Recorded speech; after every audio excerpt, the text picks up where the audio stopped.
ಒಳ್ಳೆಯವರ ಶಾಪ ತುಂಬಾ ಭಯಂಕರವಾಗಿರುತ್ತೆ. ಹಣ ಇದ್ದವರ ಹಿಂದೆ ಜನ ಇದ್ರೆ, ನಿಯತ್ತು ಇದ್ದವರ ಹಿಂದೆ ದೇವರು ಇರ್ತಾನೆ. ಬಡವರ ಮುಂದೆ ನಿನ್ನ ಉತ್ತಮವಾದ ಸಂಪತ್ತಿನ ಕುರಿತು ಮಾತನಾಡಬೇಡ. ರೋಗಿಯ ಮುಂದೆ ನಿನ್ನ ಉತ್ತಮವಾದ ಆರೋಗ್ಯದ ಬಗ್ಗೆ ಮಾತನಾಡಬೇಡ. ದುರ್ಬಲರ ಮುಂದೆ ನಿನ್ನ ಶಕ್ತಿಯ ಬಗ್ಗೆ ಮಾತನಾಡಬೇಡ.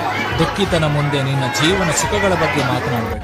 ಖೈದಿಯ ಮುಂದೆ ನಿನ್ನ ಸ್ವಾತಂತ್ರ್ಯದ ಬಗ್ಗೆ ಮಾತನಾಡಬೇಡ. ಮಕ್ಕಳಿಲ್ಲದವನ ಮುಂದೆ ನಿನ್ನ ಮಕ್ಕಳ ಬಗ್ಗೆ ಮಾತನಾಡಬೇಡ. ಅನಾಥರ ಮುಂದೆ ನಿನ್ನ ತಂದೆ ತಾಯಿಯ ಬಗ್ಗೆ ಮಾತನಾಡಬೇಡ. ಕಾರಣ ಇಷ್ಟೇ, ಅದು ಅವರ ಗಾಯದ ಮೇಲೆ ಬರೆ ಎಳೆದಂತಾಗುತ್ತೆ. ಮೌನ ಎಂಬ ಸಿಹಿಜೇನನ್ನು ಸವಿದವರು ಎಂದಿಗೂ ಕೂಗಾಟ ಹಾರಾಟವನ್ನ ಮಾಡುವುದಿಲ್ಲ. ಅನುಭವ ಹೆಚ್ಚಾದಂತೆ ಮನುಷ್ಯ ಮೌನಕ್ಕೆ ಶರಣಾಗ್ತಾನೆ. ಕೊಡುವುದನ್ನು ಶುರು ಮಾಡಿ, ಬರುವುದು ತಾನಾಗೇ ಬರ್ತದೆ. ಅದು ಸಂಪತ್ತೇ ಆಗಲಿ, ಗೌರವೇ ಆಗಲಿ. ಸಂಪತ್ತು ಎಷ್ಟೇ ಇದ್ದರೂ ಸರಳತೆ ಮಾತ್ರ ಮನುಷ್ಯನಿಗೆ ಒಳ್ಳೆಯ ಗೌರವ ತಂದು ಕೊಡುತ್ತೆ. ಯಾಕಂದ್ರೆ ಸಂಪತ್ತಿಗೆ ಬೆಲೆ ಕಟ್ಟಬಹುದು, ಸರಳತೆಗೆ ಬೆಲೆ ಕಟ್ಟಲಾಗದು. ಮನಸ್ಸು ಪರಿಶುದ್ಧವಾಗಿದ್ದರೆ ಸಂತೋಷ ನೆರಳಿನಂತೆ ನಮ್ಮನ್ನ ಹಿಂಬಾಲಿಸ್ತದೆ. ನಾಯಿ ಮನೆ ಕಾಯುವುದು, ನಾಲಿಗೆ ಮನೆತನ